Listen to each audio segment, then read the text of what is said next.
Good evening. Diarrheal diseases are the leading cause of death among children under 5 years of age, with an estimated 1.5 million child deaths per year. This is one of the greatest global health challenges in underdeveloped communities today. However, evidence has shown that probiotics can prevent and contribute to the recovery of the most common cause of severe diarrhea in these children. This substantially helps prevent disease in these communities.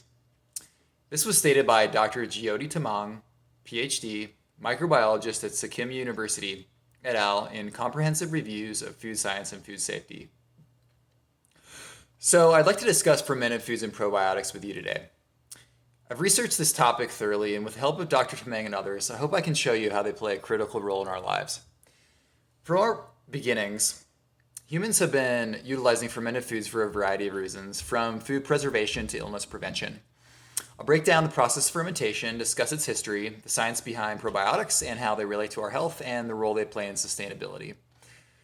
Let me start with the purposes of fermentation. So the main purposes of fermentation are to enhance flavors, aromas, and textures of food, to preserve the food, to protect it from harmful bacteria and to make it edible, to enrich foods with nutrients, and to reduce cooking time and the use of fuel.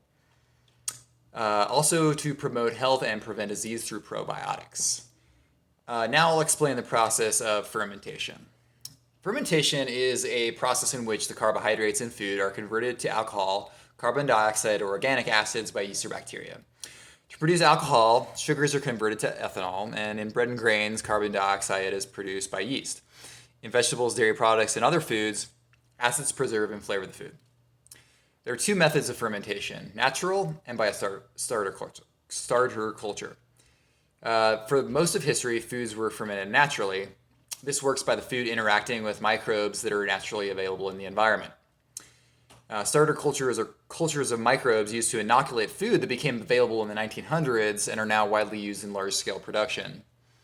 That being said, there's quite a history behind fermented foods. The origin started about 10,000 years ago when food spoilage was very common. People would have noticed that occasionally their food or beverage took on an enjoyable flavor or state.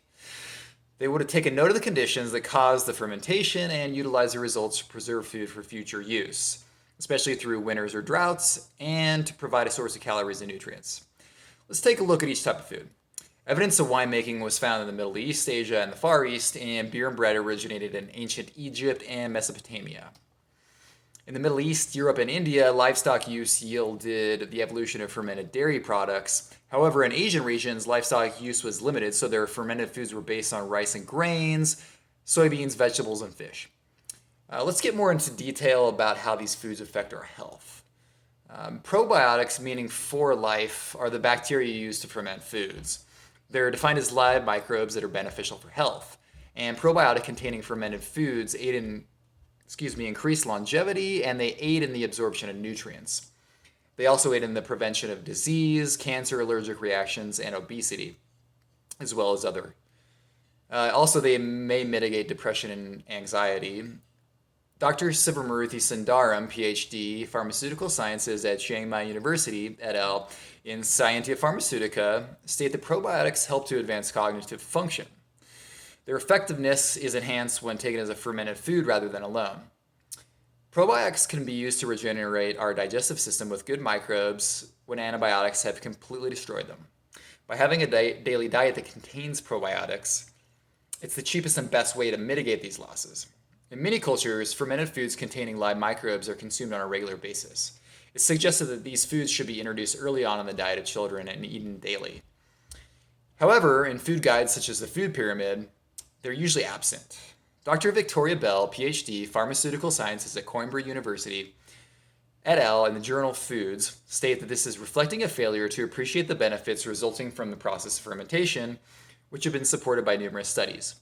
So not only do fermented foods support our health, they also play an integral role in international development. Sustainability has emerged as one of the most significant global challenges in food and agriculture. It's been defined as food systems that support food security, make optimal use of resources, and respect the environment for future generations. Many sustainability issues are addressed with fermented foods by providing jobs and food security, reducing waste, conserving energy, and developing supply chains. As you can see, there's a lot more to fermented foods than meets the eye. Today, I've discussed how humans have been utilizing these foods throughout our history for a variety of reasons, from food preservation to illness prevention. I've explained the process of fermentation, discussed its history, the science behind probiotics and how they relate to our health, and the role they play in international sustainability.